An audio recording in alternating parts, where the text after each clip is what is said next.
The MLB Gambling Podcast on the Sports Game Podcast Network is brought to you by Nordic Fantasy. Best Ball Mania is live with $15 million in prizes. Sign up today with MLB SGPN to claim your special pick and your first-time deposit all for up to $250 in bonus cash on NordicFantasy.com. Promo code MLB SGPN. We're also brought to you by Royal Retros. Royal Retros has jerseys, t-shirts, hats, jackets, and sweatshirts from all the old-school teams that you love. Use promo code SGPN for 10% off your order today. It's code SGPN at royalretros.com for 10% off.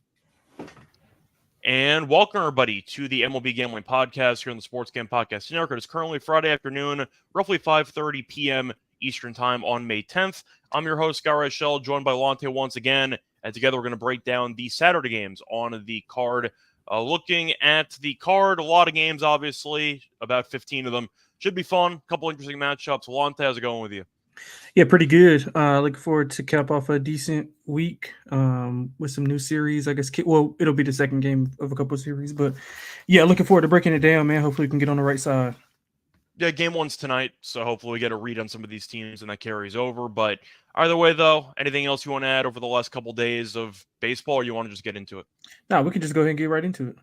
Cool. So starting off with the first game on the slate, you have a 3 o'clock game, which is going to be the earliest game. You have the Twins taking on the Blue Jays. For this one, you have the Blue Jays at around minus 155, while the Twins are around plus 135. You have Gausman pitching, and he is a decent favorite here. Once again, minus 155. 2-3 record, though, 3.78 ERA, so he's been a bit underwhelming so far this season. Meanwhile, you have Woods Richardson, who's pitching for the Twins. So far has been good, as he's 1-0 with a 1.74 ERA. Minnesota, we still have their winning streak snapped, but they have been pretty good lately. They played Seattle in a couple games, ended up winning that one, I believe, 2 out of 3, I think, for the series. But the point is the Twins have been in good form. Toronto has not. Lonte, I feel like we talk about Toronto every time, and it's the same talking point every time. Why are they minus 155 in this game? Yeah, honestly, I would lean to them full game. I'm not going to lie to you, but I much rather have them in the first 5. Gausman's won back-to-back starts after 3 straight L's, 1 earned run or less in 4 straight. So he's looking good. Toronto's actually hitting the ball well, but they just can't score. They left 19 on in their last 3 games, which is, I think, top 5 in the MLB. And Woods Richardson has been good. He's looked good, but if you take a deeper dive into it, I mean, he hasn't faced any tough offenses. And I'm not saying that Toronto is, the Yankees from back in the day, but I mean, he's faced the White Sox twice, Seattle, and Detroit. So, I mean, not a murderer's row of competition here. Toronto's coming back home from back-to-back road series. Although they haven't performed well, Scott, man, I think they can get them going early. I think they can get to I'm worried about them in the back end. So I'll go first 5 for Toronto. I think Gausman can do enough to shut down Minnesota's offense, who's not good at all right now from a metric standpoint. And Woods Richardson, I mean, I think they can get to him early here. So I think Toronto comes out maybe a 2-0, 2-1 lead here, and we can get that first 5 home. So I do like the first 5. I lean full game, but it's hard to trust Toronto. Yeah, so I agree. In the end, I think Toronto's favored for a good reason here. Gausman, in his last 4 starts, has allowed a total of 2 earned runs. He's been phenomenal. Shut down the Nationals, shut down the Dodgers. Impressive showing there. 7 innings, 1 run. Faced off against the Royals, 6 2/3, 3 runs, but none of them were earned in that start. And he gave up 1 run against the Yankees in 5. So the point is Gausman has been pitching better. I do think that he's in line to potentially pick up a win here, but I think I am going to go with the first 5. I really don't want to touch Toronto's bullpen. Gausman should go 5. We know that he's capable of going even 6 or 7 in most outings. So I do agree. I think that first 5 is probably the way that I'm going to look at it. Toronto, bullpen-wise, has been a mess, so I'm going to avoid that entirely. I agree with you. I'll go with the first 5 under, and I'll go with the Blue Jays first 5 minus a half. Forgot to mention, by the way, the over-under in this game is set at 8 or 7.5. That's a bit tricky because I'm not sure if I could actually trust Woods Richardson to consistently put up zeros. I think he might do it for a couple innings. Maybe he ends up getting tagged a couple times, but I think I'd have to lean under if I had to just consider a total, but I think I just prefer the side. You? Yeah, the total was tough for me. I would lean your way as well, but I just think that Minnesota's offense doesn't produce a ton of runs. I mean, they did score 5 in the bottom. I have it under in that game. They come out score 5 in the first damn inning. And then I think only like one or two Gilbert runs did not after. have it yesterday. Yeah, he didn't. So I mean, but I think you chalked it up to just a bad inning for Gilbert, and you move on. But their offense is not explosive at all. And I think with a pitcher like Gosman on the mound, you read off his numbers. I think he'll be in good form. So I would lean under, maybe even a Minnesota team total under. Yeah, I can get behind that. Moving on, though, to the next game, you have a pretty interesting matchup between the Diamondbacks and the Orioles taking place at around 4 p.m. Eastern time, as the Orioles are about minus 170, the Diamondbacks are around plus 145. Over-under is set at around 8.5. You have Means pitching for Baltimore, and you have Nelson pitching for Arizona. Means 0.00 ERA, and he's also 1-0. Nelson is 2-2 with a 5.23 ERA. Arizona, though, even though they're below 500, they have been better recently. Then facing off against the Reds, then again, that might help them because the Reds, I think, have lost, I forgot what, 7 in a row now? Maybe 8? They've been a mess. I think so. Yeah. But they have won 4 straight. They've been playing better. Corbin Carroll has started to hit the ball a bit more. But Baltimore, we know, is the better team. The problem with Baltimore is Craig Kimbrell is still closing their games, and Kimbrell is still probably a waste of space at this point, and I feel like I've been anti-Kimbrell for a while. I think the Dodgers, after the Dodgers tenure went, I'd say haywire. I'm shocked he still bounced around a couple of teams, but he was okay with the Phillies last year, kinda. That didn't really work out in the playoffs, and then the Orioles took him, and he's been a mess trying to fill in for Batista, who's out. Do you want Baltimore or do you want Arizona? Because Nelson, I don't think is that good, but I have to at least acknowledge with Kimbrell closing games for Baltimore, the other team is always going to be alive if it's going to be a close game in the top or bottom of the ninth. So yeah, I think I would lean to Baltimore, maybe first 5 because I'm not a Nelson guy, but I just have a hard time taking Baltimore minus 1.5 or anything like that if I really don't trust the back end of the bullpen, which is just consistently blowing games. Yeah, I couldn't agree more. I stayed away from the side, to be honest with you, but I agree with everything you just said. If you like Baltimore, you're going to look in the first 5. You don't want to leave it up to the bullpen. I like the over here. Arizona's offense has picked it up. They scored 26 runs in the last 4. Their previous 3 games, they scored 2 combined. So, I mean, that's just a big leap right there. Baltimore offensively has been in a slump, 217 the last 10, but they're hitting the ball pretty well, averaging right around 7.5 hits and 4 runs per 9. They do hit better at home, 5 runs per 9 on nearly 9 hits. So I think they'll be fine at home. I think the offense will come around. I'm never really worried about Baltimore's offense. I think it's going to be there, especially at home. Arizona also hits lefties really well. They're 309 versus lefties, 7.5 runs per 9. So I think we see both offenses have some success here. But if I had to put a side, I would go Baltimore first 5. Stay away from Kimbrell in that bullpen. Yeah, I think if I had to pick a main play here, it probably would be Arizona team total over. Since the line's at about 8.5, that means you could probably find Arizona's team total at juice 3.5. You're on the road. You're getting 9 at-bats. I definitely don't mind that angle, either with the bullpen or the offensive numbers against lefty this season. So I do agree. I think Arizona's offense has been better, and I think they might look a little bit sharper than anticipated for this matchup. I'll go with the team total over on that one. Moving on, you have what potentially could be the pitching matchup of the day, as you have the Cubs taking on the Pirates. For this one, the Cubs are around minus 120. For this one, the Pirates are around even money. For the sake of the total, the over-under is currently being set at around, I think it's 7.5, but let me check. Is being set at around 7.5, but there are a couple of 7s out there. So if you do want 7.5, you might want to take it now. You have Steele pitching for the Cubs, front of the podcast, and he's been solid so far this season. 0-0 record with a 0.96 ERA. And you have Skeens making his professional debut. It took a while, but now he's here. And he's been destroying AAA.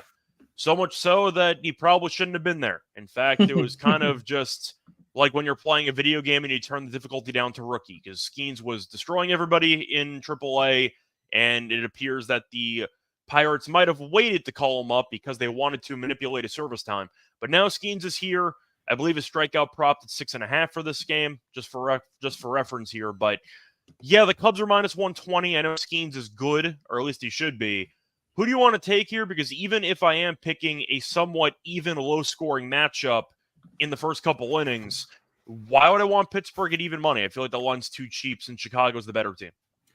Yeah, I couldn't agree with you more. I think it's more of people just playing on the Skeens debut. I mean, he was like, just to add on to what you said about AAA, 27 in his pitch, 1.10 ERA, 45 to 8 K to walk ratio. I mean, he has been What is like that again? phenomenal. 45 strikeouts in 27 innings? Yep. Yeah, it's So that's Chris Salish. yeah, That's so a lot of strikeouts. he's on he has been on a tear, and I think people are, expecting him to have that Steven Strasburg debut. I think Steven Strasburg punched out 14 in his debut, if I'm not mistaken. I think he had a one or two hitter in that one. I think it was around there, 14 strikeouts, I think. Yeah, so I think people are kind of expecting that. Maybe not. I mean, maybe that's too high of a jump. I mean, it is his first start, so it's a lot of uncertainty here. Obviously, the talent is there. But yeah, I'm gonna go with Chicago here. I mean, Steele has been amazing. You ran off his numbers against two really good offenses. I mean, he played Texas and San Diego, and this is when San Diego was kind of at his peak. They're playing really well right now. Pittsburgh, I don't trust their offense at all. I mean, so even if Skeens is good and he can limit them, I mean, how long can he? How many pitches is he going to throw? You got nerves to go in. First big league start Saturday. Biggest name in the league as a rookie. I mean, Pittsburgh's averaging 2.6 hits and hitting 228 versus lefties as well. So you got to take that into consideration. They're hitting 162 in their last 10. The Cubs aren't doing any better. They're hitting 195 in their last 10. So the under is going to be a good play for me. But I like Steele. I like the Cubs. So give me the Cubs and the under as well. Yeah, I see an interesting question being posed in the comment section by Randy asking who Skeens actually compares to. It's really tough when everybody in the league throws about 99 miles per hour at this point to try to find one guy to compare him to. Bueller? Was Bueller throwing that hard though? I don't know. Like I think he was initially. I think he was. I think Skeens throws faster, but I think Bueller was touching upper 90s, potentially like 98. The only guy that I could think of, I mean, I'm not even saying that they're the same like talent level, but Hunter Green throws really hard, and he had this kind of hype as far as being able to throw the ball like hard. As you know, I'm not a Hunter Green guy. Yeah, I know, but just strictly off arm power, like Green was that guy that they were forecasting to be, throwing. He throws in the hundreds, like in the sixth inning, like he's still like throwing gas. And I mean, that's kind of detriment to him because he's kind of a one-trick pony, but that's another subject. I mean, it's tough to fully compare him to like a prime Verlander or like a prime Garrett Cole when we haven't seen him pitch yet. Yeah, we never seen him pitch. I'm not gonna go that far, but yeah, Cole was on another level when he came in. Ironically, he pitched for the. I remember he was fine, but he was a little bit wild in Pittsburgh, and then he went to Houston, and he didn't basically lose a start for about a year. Yeah, that's what it kind of felt like. But I'm trying to think of other comps. I mean, people have been comparing him to Strasburg. That seems to be the main, I'd say, comparison. But if I had to try to think of somebody else, I don't know. I feel like Bueller kind of pops into my head. Yeah, hopefully his career is a lot longer than what Strasburg's is. But yeah, maybe I'm off on that one. Yeah. Well, Strasburg also won a ring, so at least they got that. But they got paid a lot for that ring in the future. But yeah, maybe Bueller's a little bit off base, but I can see a bit of Bueller in his game potentially. So we'll see. But you mentioned Hunter Green, I'd say as a floor. Let's put it that way.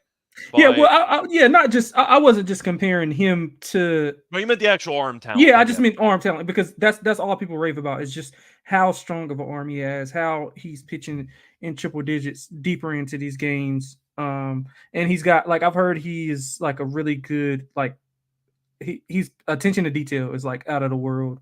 Yeah. So I mean, that's always. I mean, since he's on Pittsburgh, I feel like the most logical comp would be like a Garrett Cole type of. Yeah, I agree with that. Yeah, Cole's a at least they're in the same organization. But Cole's a power pitcher. Yeah. Bueller, I don't know if he actually had the same arm talent, but he could definitely reach the upper 90s. So you get the point. We're mentioning a lot of top tier MLB pitchers. I know Bueller had injuries. I mean, before the injuries, but Skeens is supposed to be really good. So we'll see what happens, but it's going to be the first test here, and we'll see how he does. So give me the Cubs. I tend to fade pitchers making their debut, especially for teams that are solid. I think the Cubs are solid. They're my pick to win the division for a reason. Give me the Cubs at a pretty good number. I don't mind, though, the first 5 under in this game. 7.5 means you can probably get the first 5 under at around 4, probably juiced to minus 120. I don't mind that. I see a standard 2-1 type game, as you said before, entering the 6th. So give me the first 5 under, and I am going to go with the Cubs as well. Anything else you want to add on Skeens or on this matchup, or should we move on? No, we can move on. Okay. Moving on to the next matchup, you have the Braves taking on the Mets. For this one, you have the Braves as the favorite, about -155. You have the Mets at around +135. You have Fried going up against Scott on the mound, and you also have the total in this one being set at 7.5 or 8. Full disclosure, not too familiar with Scott, but his numbers are good this season, as he has a 1.35 ERA. The Christian Scott's been solid, and he has only made one appearance. He ended up going 6 2/3. Did get the loss, or I should say the Mets ended up losing to the Rays on May 5th. But he's a relative unknown. The Mets, though, have been calling up some pitchers who you didn't exactly know of before the season started. Buto, for example, and most of them had been actually pretty good. But the sample size is small. We know what to expect from Fried. The Braves are -155. Do you want to lay that, or do you want to take the Mets? Yeah, I'm leaning towards the Mets. They had some success last month. They won the series 2-1, outscored Atlanta 29-17. Atlanta, their offense kind of bounced back at home in that 2-game set versus Boston, but I feel like they weren't as dominant as they could have been. I think they scored a lot of those runs early and kind of stalled out in the back half of the games. So I'm interested to see how that offense travels, because they were hitting like under 200 in their previous 10 games. Like it was bad until they got home. So it kind of bolstered those numbers up a little bit. Fried has been dominant versus the Mets, ERA of 1, only allowing 3.7 hits. I think that's in his last 3 starts, if I'm not mistaken. His last 3 starts versus the Mets. But on the road, Atlanta on the season, they're hitting 248. So, I mean, you never can count that offense out, averaging 4.9 runs per 9, nearly 9 hits. And like you said about the Mets pitcher, I'm not 100%, like, I don't have a lot of info or data on him. He's made one start, so there's really not much to actually read into, but he was good. Then again, you could argue that Tampa's offense has been underwhelming. So I don't know if that really matters. This is a different beast right here. But I like the overs. I like the overs, Scott. I think Atlanta's offense will be fine. The Mets are hitting close to 260 at home, almost 10 hits, 6.4 or 5.4 runs per 9. So I think we can see some runs here. I think Fried's been good, but he has had, he's had some bad karma, I would say, in certain games. So if it gets away from him, I think the Mets can make him capitalize. Even if it's a blowout, I think the Mets can sneak in the back door. They've shown the ability to kind of rally back when down big. So either way, I think we can get over this number. So I like the over. Yeah, totals at 7.5 or 8, so you can shop around picking whichever line you want. But the issue I have is I'm not sure the Mets are going to hit Fried. Fried has been solid lately. Did give up 4 runs the last outing, but that was against the Dodgers, so you can give him a pass there, I guess. 6 innings, no hits, actually, against the Mariners the start prior. 9 innings, no runs against the Marlins. Once again, he's been in just solid form. I think that he's in line for a good showing here. Going through his numbers against the Mets in his career, roughly 181 plate appearances for the Mets, and the Mets active batters have a 232 batting average and a 282 on base, 287, on base percentage. So Fried's been solid against the Mets. I'm not going to try to overthink this one. Give me Fried. I think he's more reliable. I think that Scott might get shelled in this one. Maybe he'll be okay, but I do question if he'll be able to avoid the big inning in this type of matchup. And I think at some point, Atlanta might put up a crooked number, and I'm not sure the Mets are going to respond. So for me, I'll go with the Braves, maybe Braves team total over, but I do think the Braves get the job done in this matchup. Before we get into the actual next game on the slate, do want to remind everybody once again that we are brought to you by Underdog Fantasy. Underdog Fantasy is definitely the easiest place to play fantasy sports, and the NBA playoffs are here, and our sponsor, Underdog Fantasy, wants to make it a lot more interesting because they have a very fun pick'em game, which is as simple as selecting higher or lower on player stats like points, rebounds, assists, and so much more. Make entries of all basketball or mix and match across your favorite sports. You can win a ton of times your money, and it is a ton of fun. Underdog is also available in 30-plus states, including California, Texas, and even Canada. And they also have a lot of great options for baseball. They have everything you think of, from half a run in the first inning to walks to fantasy score. They really have a lot of options for baseball. And on top of that, they have a lot of great promos for the NBA playoffs because they have bonus cash airdrops. They have specials, giveaways, and more throughout the NBA playoffs. So make sure to follow Underdog Picks. That's Underdog Picks on Twitter. To keep an eye out. Underdog's available in 30-plus states, including California, Texas, and Canada. They also just launched Champions, their player versus player format in Florida. So a reminder, sign up with the promo code MLB SGPN to claim your special pick and your first-time deposit offer up to $250 in bonus cash. Underdog Fantasy, promo code MLB SGPN. Welcome back, everyone, to the MLB Gambling Podcast. Just finished covering the first couple games for the Saturday slate. Now it's time to continue going through all the games. Moving on to the Trop, we have the Yankees taking on Tampa.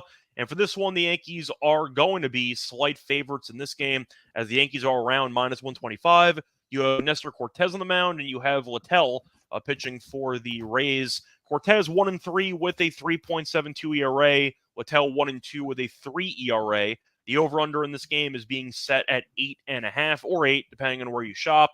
Lonte, the Yankees have been much better than the Rays so far this season, but weird things happen, the Trop, and it feels like the Yankees never play well here. So Cortez, we know, is solid at home, tends to be worse on the road. Littell's ERA has been solid, but he doesn't get much run support. Am I wrong for just leaning Tampa and under? It feels like a pretty standard Tampa in the Trop game, where they find a way to BS a win 4-3. Isn't that what it kind of feels like for this matchup? Yeah, usually with the Yankees, I mean, as a Yankee fan, the two teams that used to terrify me the most were Tampa and Houston for obvious reasons. But I think this Yankee team it's been playing better, man. I like the Yankees here. They won the series 2-1. All three games were competitive though, so I expect the same thing. The offense has looked really good over the last few series versus solid pitching. So I think Littell is probably a step down in class from what they faced. They scored 5+ in 4 of the last 5 runs wise. They're hitting almost 250 on the road on 8.7 hits, 5 runs per 9. So the offense has been traveling. I do agree about Cortez, but he has some familiarity going through that lineup. I mean, he threw 7 scoreless with 9 Ks in his April start. I remember they lost 2-0. I think they lost 2-0 in extras in his start against the Rays this season. Yep, and he was perfect. He was perfect. Yeah. But this, on the opposite end, he hasn't played, a good offense this year. He's still allowing a lot of contact, 8+ hits in 3 of his last 4 starts. And then if he can't give you any distance, the Tampa Bay bullpen is their weakness.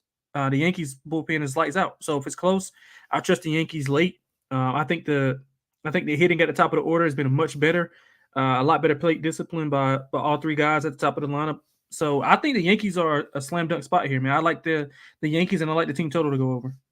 Yeah, so slam dunk, I think, is a bit of a stretch. But to go through Cortez's numbers here, home road splits wise, at home, 28 and 30 innings pitched, a 1.59 ERA. On the road, 20 innings pitched, a 6.75 ERA. So he is significantly worse on the road, and that's been the story for his entire career. As for his numbers against Tampa in his career, to go through Tampa's actual active batters against him, roughly 105 plate appearances, a 263 batting average, and a 311 on base percentage. So Tampa's been okay against him historically. Not amazing, not awful. So somewhere in the middle. It really does scream to me 4-3 type of game, where I think it's going to come down to the wire. These games in the Trop tend to. Yankees looked good against Houston before losing the finale. They tried to come back from 4-0 down, lost 4-3. I think I'm going to lean to Tampa in this one. I just don't trust Nestor on the road. As simple as that. Tampa's been better at home. They were not able to sweep the White Sox. They lost Savale's last start. He's been a mess. I don't know if you can keep him in the rotation for much longer. But Tampa at home has been solid. They're starting to hit the ball well. I think the Yankees, even though I agree with you, the offense has been performing better. The Yankees, I just think with Cortez, are in line to lose this random game in the Trop, which I feel like they always lose. So I'll go with the Rays as a somewhat biased but realistic Yankees fan who's seen this movie before. I'll go with Tampa to find a way to BS a 1-run win in this game. Anything else you want to add, or should we move on? No, we can move on. Okay. Moving on to the next game on the slate, you have the Phillies taking on the Marlins. I don't believe I have a line on this one because the Marlins have no pitcher. But you have Taijuan Walker pitching for Philly, 2-0 with an obscene ERA, a 6.39 ERA, and he's 2-0. As for the Marlins, undecided is pitching, who's on a lot of different teams. For this one, Miami is a terrible baseball team. They're awful at home. They're 5-15 at home. Phillies won 11 of 13. Do you want to make a case for Miami not knowing the pitcher, or is it just who cares? Let's take Philly anyway. Yeah, absolutely not. I'm gonna ride with the Philly first 5. Once again, it was broken, I think, by Toronto, if I'm not mistaken. So I think it's like 22-2-1 in the last 25. Maybe I might have that a little bit. It might be a game or 2 off, but I mean, still elite status. So I'll be probably on the Phillies first 5. Miami team total under. So you know how that is. It doesn't. It's not. It doesn't take much to break it down here. Yeah, it's not. I mean, I guess the one thing that might scare me off from that is just how often Taiwan actually pitches to contact and how he can get shelled. His road numbers this season are terrible. So far this season, an 8.53 ERA on the road. He's only made 2 starts. He's allowed 3 home runs in 12 2/3, 13 hits. So he was good against the Giants last time out, but that was at home. They get shelled by the Padres last time out on the road, and he gave up 6 runs. So maybe Miami team total over if you are expecting Walker to struggle again, but I can't really expect much more from Miami's offense because this team is awful. And we know how bad they are. The front office knows how bad they are. So Phillies, I just think, have to be the lean here. Want to see what the price is, though. So I'm not going to officially take it. But if it's anything below 165, I'd consider it. But we'll see what the price is for this matchup.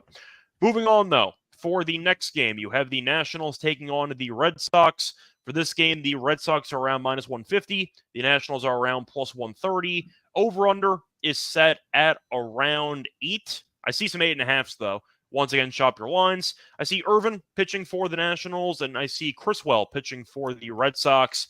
The Nationals have been feisty. They're at 500. They're 11-8 on the road. As for the Red Sox, they are 1 over 500, and they are 2 under at home.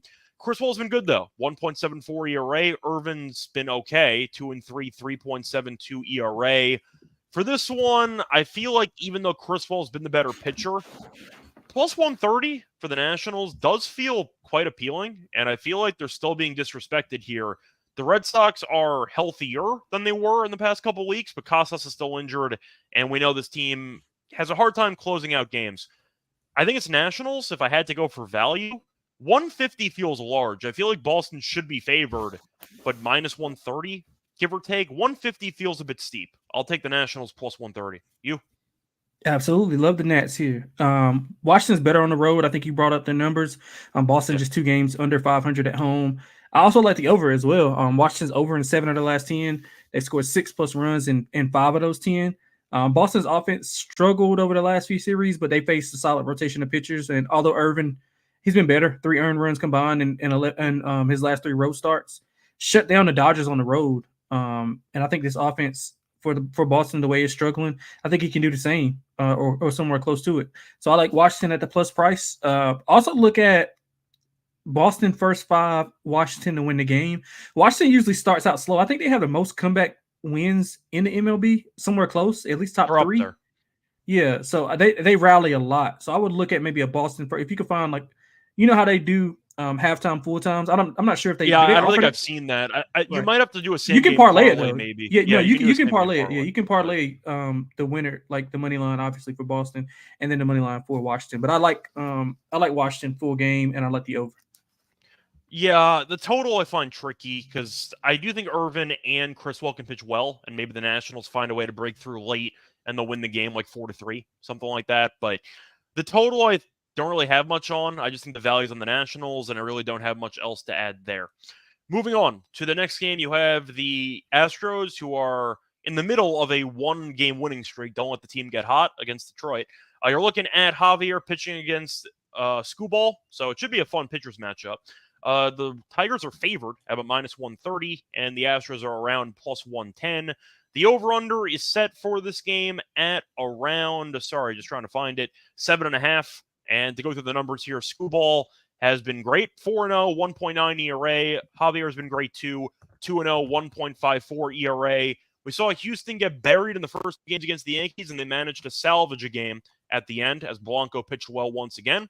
As for Detroit, this team has been fine. They're 19-18. They started off the season very hot, then kind of cooled off. We know this team can't hit.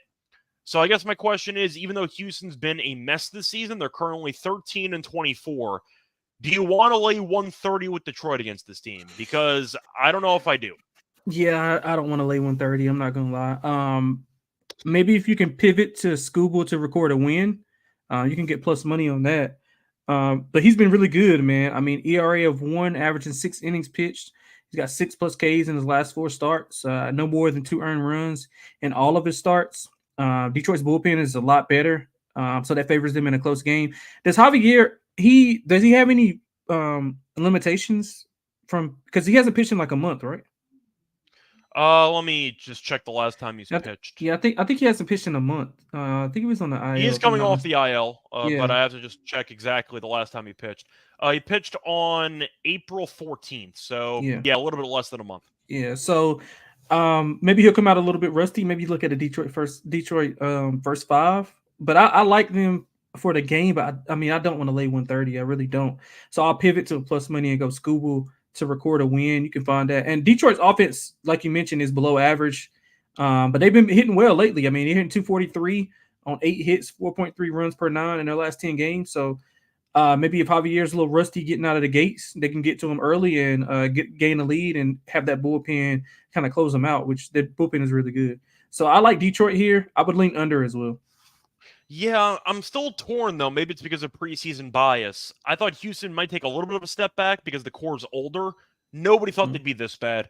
I think people still don't expect them to be this bad. I think they expect Houston to kind of figure it out to some degree and finish above 500 by the end of the year. Detroit was a team that a lot of people were trying to hype up to be a dark horse candidate in the AL Central. And every time I saw Javi Baez in the lineup, I immediately decided not to take them. I just think that this team offensively is a mess. Torque has not even been good this year. Like, they don't really have much to actually like from a lineup perspective. So I'm biased a bit because I've seen Houston thrive in this league for about a decade straight, and Detroit has not been relevant for about a decade straight. I think plus 110 is appealing for Houston. If you do think that the bullpen concerns, the early bullpen concerns might be fixed, and if you do think that Houston offensively can build off of what happened in the finale against the Yankees, I think for this one, Trevor is right, though. The Tigers have actually been good with Hinch as the manager against Houston. It's kind of been a nice get-up spot for this team. I think I'm going to lean to Houston at plus 110. I feel like it's a spot where even though Javier might be a bit rusty early on, I'm going to dare Detroit's offense to beat me. And I'm a bit skeptical of that, I'd say, proposition. So because of that, I am going to go with the Astros plus 110. But if you want to take Detroit, I don't mind that you mentioned your angle of Screwball getting a lead and winning. Better price, but minus 130, that's a little bit rich for my blood for a team that I can't trust to hit. So, I'll go with Houston in that one. Anything else you want to add, or should we move on? No, we good. Cool. Moving on to the next game, you have the Guardians taking on the White Sox. And for this one, interesting pitching matchup here because you have McKenzie going up against Clevenger. The Guardians are around minus 165. The White Sox are around plus 140. Over-under in this matchup is currently being set at 8. McKenzie's been okay, but I think people expect him to be better so far this season. Clevenger's been awful.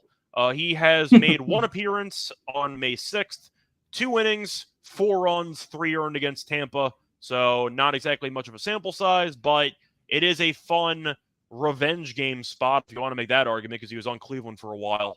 Do you want to trust Clevenger? Because I don't, but I know Cleveland's offense has been a bit inconsistent recently since Naylor got injured and they're trying to piece some stuff together. So I think I'm going to lean Guardians because I just don't like Clevenger at all, and I think that McKenzie's better.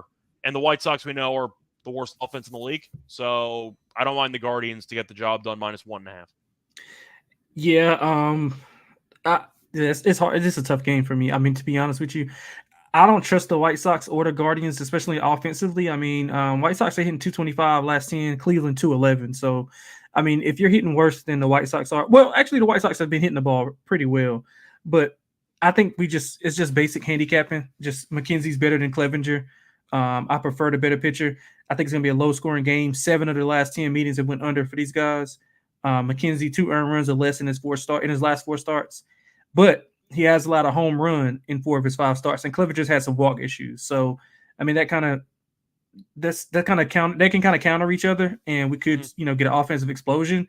But I don't think I wouldn't bet on it. I'll go under here. I didn't have a real feel for the side, but I would agree with you if I had to do anything in the game. I mean, you're getting all 9 at bats. I think the laying a run and a half would be pretty good value wise. Yeah, I thought Naylor was actually worse post collision that he had in the outfield because he missed 1 game on May 4th. And since then, he's actually bumped his average up 14 points. So he's actually been very solid since he got injured, which I was not expecting, just going through the numbers here. He's had at least one hit in 4 of the 5 games he's played in since he had the collision. So, yeah, Naylor's been fine. I thought his numbers were actually worse than that since he ended up having that scary collision in the outfield. But the point is he has been solid for the most part, and I think the Guardians are the better team. So Clevenger's a guy that you could argue, I don't want to say should not be in the league because he had some moments last year with Chicago, but I think we'd agree Clevenger has been underwhelming for the last couple years, and I don't know if I'm really threatened by him at all. So, yeah, for this one, I'll go with McKenzie to get the job done, and I think Clevenger is going to struggle. He also really had his arms stretched out yet because he only pitched 2 innings. So I'm not sure how many innings he's going to go if he pitches decently in this game. Maybe 5 tops, but yeah, I just don't think he's that good. So I'll go with the Guardians, and the total in this game is being set at 8. I think I'll lean over, but that involves 2 bad offenses, so I have no idea. So, yeah, not really strong opinion. Probably not going to bet this game, to be fully honest. Moving on, though, to the next game on the slate. For this one, you have the which game is next? You have the Cardinals taking on the Brewers at around 7:15 p.m. Eastern Time. I have 1 pitcher being listed, but I do see a line available. Actually, I see 2 because Gibson might get the start here for St. Louis. I see Peralta pitching for Milwaukee. To go through the actual total, I do see 7.5 for the money line in this game.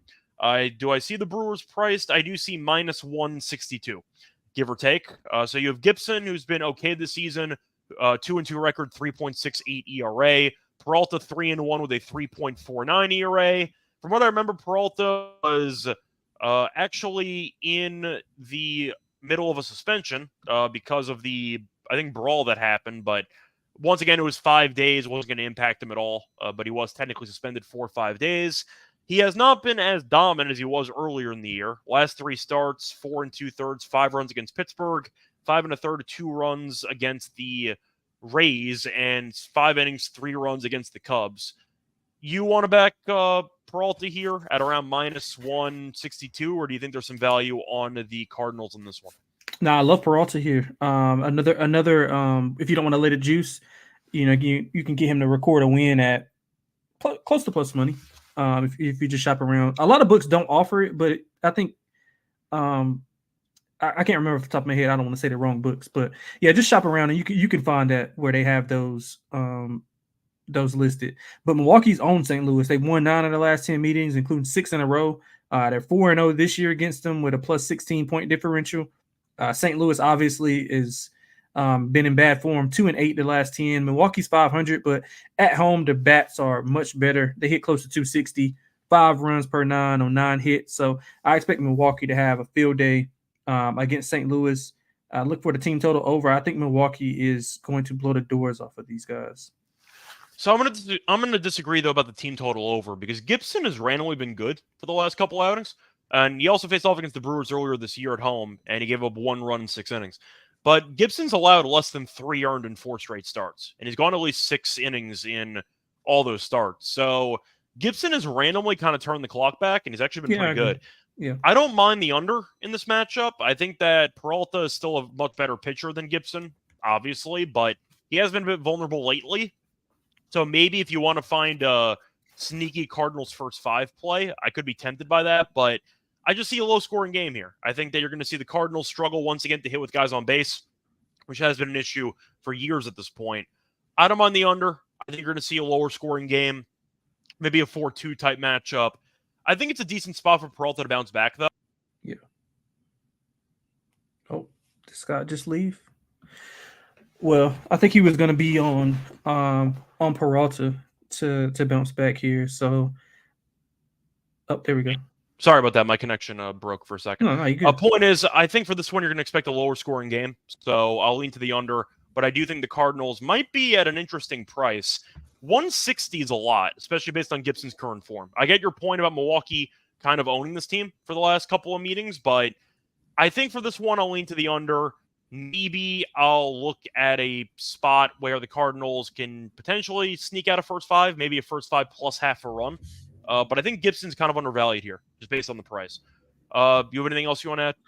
No, I think it's more so. I think I'm more so banking on two things: just the St. Louis offense not being able to muster up anything against Peralta, and then that offense just being able to get. I know Gibson's been good, but at home, Milwaukee's offense has been pretty good. So I'm banking on. I don't think you're wrong in your assessment. I just think that I'm banking on those two things happening more often than not. Yeah, moving on to the next game, you have the Reds taking on the Giants, and you have an interesting pitching matchup because Lodolo is pitching for the Reds, and so far this season, he has been really, really good. Now, Lodolo, we know, is a filthy strikeout pitcher, and that is translated once again to 2024. Lodolo 3-1 with a 2.79 ERA. You have Black pitching for the Giants, small sample size, but a 10.38 ERA. I think it was Philly who killed them in that last outing. Yeah, it was. The Reds, though, were minus 120. The Giants were even money for the over-under in this matchup. You have 7.5. It opened up at 8, then it dropped to 7.5. The Reds, with Lodolo, I'm tempted by, but they have lost 7 straight. So the question is, do you actually want to lay 120 with a team that's been in free fall? The Giants, though, I don't think are a good baseball team. So I agree with Trevor. My main play is going to be Lodolo over in strikeouts. I just think Lodolo is going to strike out 9 or 10 in this matchup, and we do know that the Giants do swing a lot at everything. I think it's a good spot to snap the streak if the Reds do not win on Friday. I just don't know enough about Black. He had a bad outing because he faced off against the Phillies in Philly, and that's a tough place to pitch for your professional, I should say your season debut. So I'll go Lodolo, probably first 5. I think it should be a cheap price. Giants bullpen was really bad, so that's kind of a unit you want to fade as well. I'll go with the Reds. I just think they have a better pitcher on the mound. Yeah, if this was anybody but Black on the mound, I would probably be heavily invested in San Francisco. But I just can't back Cincinnati right now. I mean, 1-9 last 10. You said they lost 6 straight. San Francisco is returning home after 3 straight road series. Usually that's a kind of a fade for me. But Lodolo's been good and he's had good numbers, and he's got good numbers. But if you look at his competition level, he doesn't look as good against solid competition. So against the counterpoint though is what are the Giants? Yeah, you're right. You're right. Yeah. So by the way, I misspoke. The Reds have now lost 8 straight.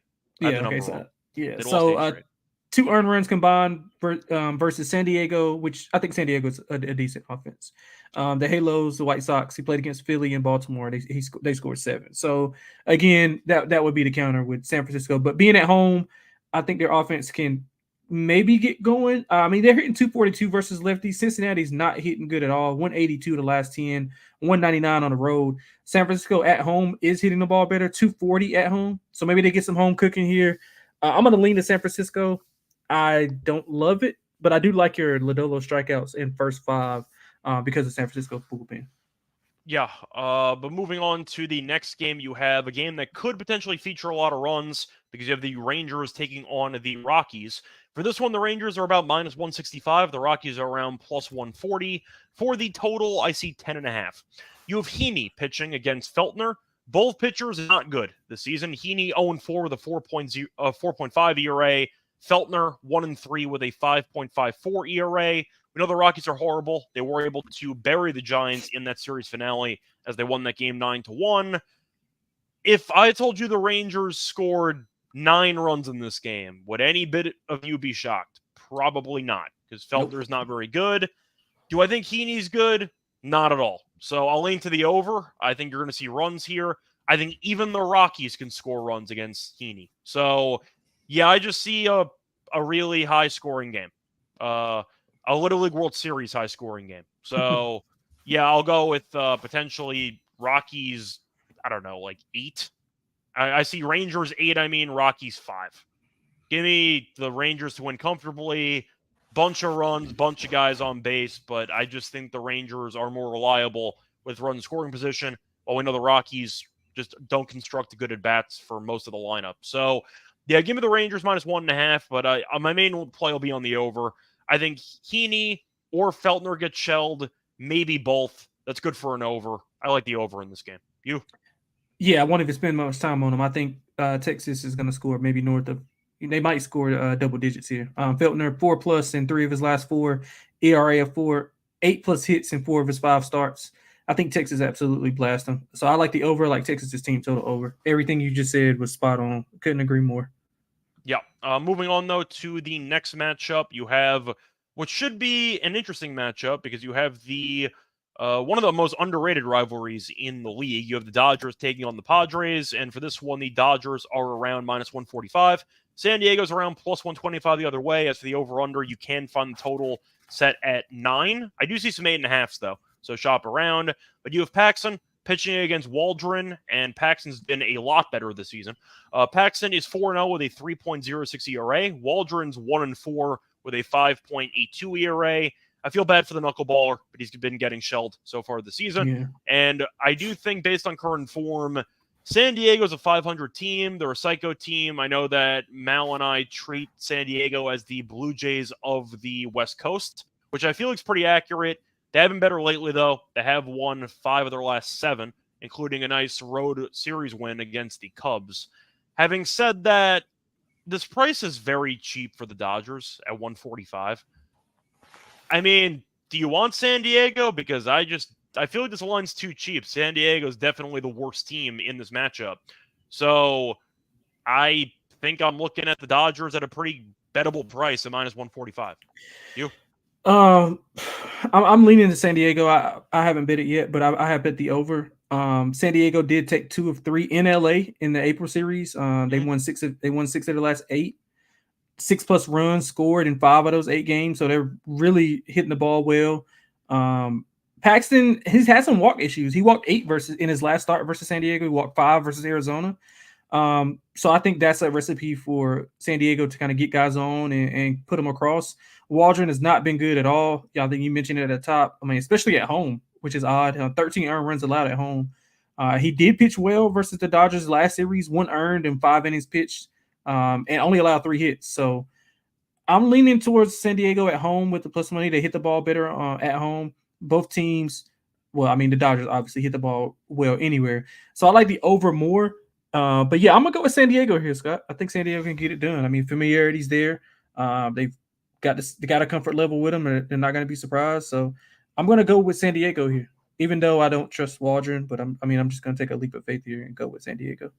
Yeah, I like the over 8.5 in general because I don't trust Waldron or Paxton. Paxton's numbers are good, but you mentioned the walks. So the 4-0 record and the 3 ERA are definitely a bit misleading because there's guys on base all the time when he pitches. So yeah, I just see some fireworks here, but I am leaning to the Dodgers in that particular type of game script.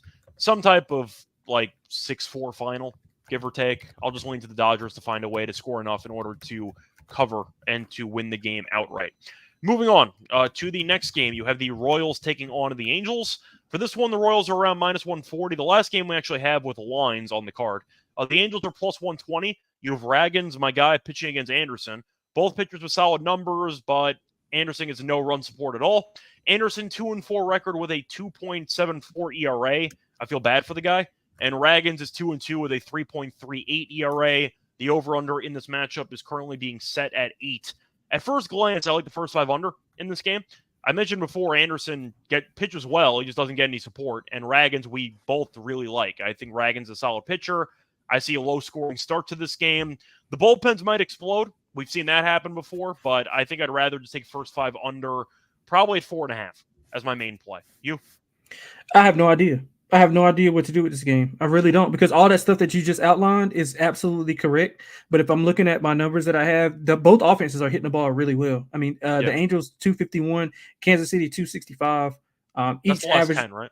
Yeah, last 10. I'm sorry. Each averaging around 10 hits and 9.2 runs combined per 9. The Halos are excellent versus lefties, hitting 260. But I mean, all that, and then what you just said, I mean, it kind of balances each other out. So that left me with not doing anything in the game at all. Yeah, I'm not going to bet it at all. But I think if I was looking at the pitchers, first 5 under would be my lean. But strikeouts. Yeah, I'm not going to say that it's a meeting game where you should call the hotline if you need some help. But it's a game I don't want to touch. I think we agree on that. Yeah. I guess if I was going to lean to a side, I'd lean Angels, because if I really don't know which team's going to get the job done, I'd rather just get +120. The Royals are obviously the better team. I'm not going to pretend the Angels are good at baseball, but can they find a way to win a low-scoring game with Anderson on the mound? Maybe. You mentioned both offenses have been better lately. So I don't mind the +120 in theory, but Yeah, I'm just not interested in this game at all, so I'm going to pass. And moving on to the last game. On the card, we have no lines on this one, but you have the A's taking on the Mariners. For this one, you have Wood taking on Miller. I'm assuming the Mariners will be around, what do you think, minus 150 in this game, maybe? Yeah, 160-ish. Yeah, I think that sounds about right. Wood this season got off to a really bad start. He has been better lately as he shut down the Yankees, for example. Still definitely not a pitcher that you want to rely on all the time, but he can find some spots. And he's been really good the last 3 outings. 5 2/3, 1 run against the Yankees, 4 innings, 2 runs against the Pirates. That one wasn't as great, but they still won the game 5-2. And he did shut down Texas. 6 innings, 2 hits, no runs against the Rangers. The last 2 starts, though, were at home, and the Yankee start was on the road. So I am going to mention that because this meeting is taking place in Seattle. Seattle, though, was solid for about 2-3 weeks, and they kind of reverted back to being underwhelming offensively, as they have not looked that sharp recently. They lost 2 out of 3 against Minnesota. A couple of the games were not close, and they've lost 3 of 4. So they lost 3 of 4 against Minnesota on the road. For this one, we don't have the price. I know Oakland was a team that was in very solid form about 2 weeks ago. Then they were in a bit of a slump. Then they managed to almost sweep a doubleheader against Texas, but they lost a very high-scoring final game of that doubleheader. Where do you want to go for this one? Because I think Seattle's the better team, but I think that the price might be a bit large. Yeah, it's all price dependent, so it's hard for me to pick a side. But I don't want to be, and I'm an Oakland guy, and Seattle's coming off of playing a tough stretch. I mean, they play Arizona, Atlanta, Houston, Minnesota. A lot of travel. Right, a lot of travel, returning back home. So it's technically not the best spot. And Oakland's been feisty, man. They played 3 straight home series, so this is their first time on the road. So maybe that kind of negates the tough stretch and travel that Seattle's been through. So I'm going to stay away, Scott. I'm going to stay away. Maybe look at it under until I see, I want to see who's pitching for Oakland. But first initial reaction is that I think that we get an under here. Yeah, that's how I'm looking too. We know Seattle's one of the most pitcher-friendly ballparks in the league. Seattle offensively is not a team that I fully trust. Oakland offensively, though, has been very good lately. But that was also at home and some afternoon games against some questionable pitchers for Texas, let's put it that way. So, and that bullpen for Texas is god-awful. That was abysmal, how that 9th inning played out. But either way, though, point is, I think for this one, I would lean to the under. I would consider Seattle, but I really did not like how they played against Minnesota. So I think that the value might be on Oakland money line based on Wood's current form, but tough to fully give a prediction and a pick when we don't know what the price is.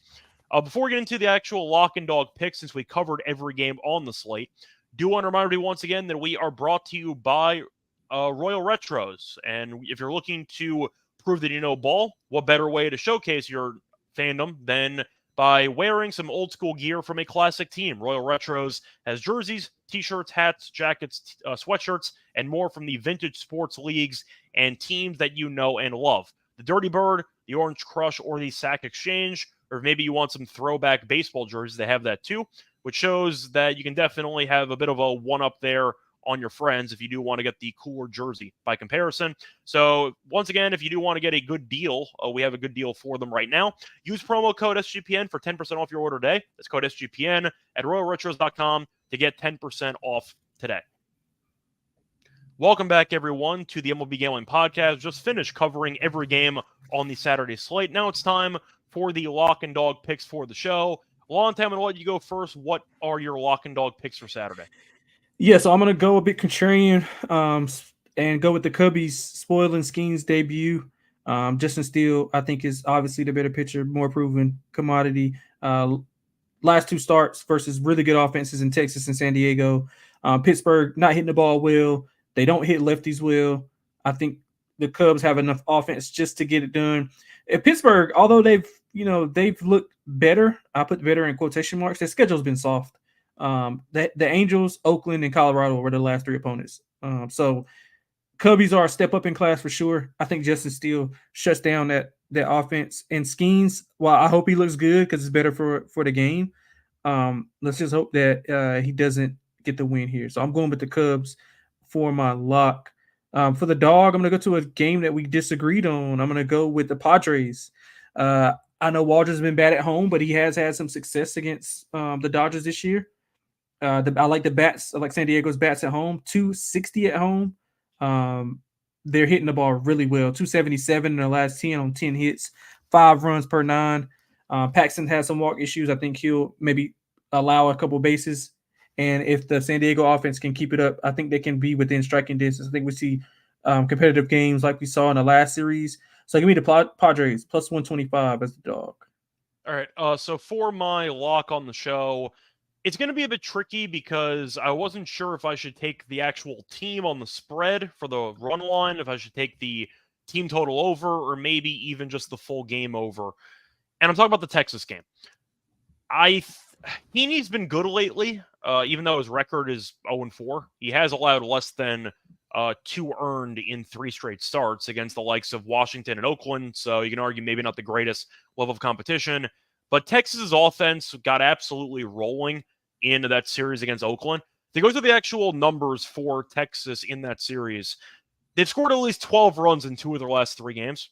So I think I might just dare Heaney to pitch well in Coors. I understand that the Rockies' offense has been bad in Coors this year as well. It was better as the Giants series went along, so maybe they might have figured something out. 10.5, though, for a total, I think is too low. I see the wind is blowing out pretty heavily at center field, always based on projected weather for Saturday. So I am going to go with the over in that game. Maybe Texas scores 8 or 9 runs by themselves. Maybe Heaney gets shelled. Maybe all the above. But I do think the total of 10.5 does feel a little bit low. I'll go with the over at minus 105. I see a lot of runs, probably from Texas. Maybe Texas gets there by themselves, to be honest. So I don't really mind the total. Give me the over 10.5 as my lock in the Rangers and Rockies game. For my dog, I have to wonder if I want to take a side or if I want to go with a potential, I should say a money line, or maybe if I want to go with a run line. I think for this one, I'm going to go with a team that I think is being disrespected once again by the books, which is a common theme so far this season.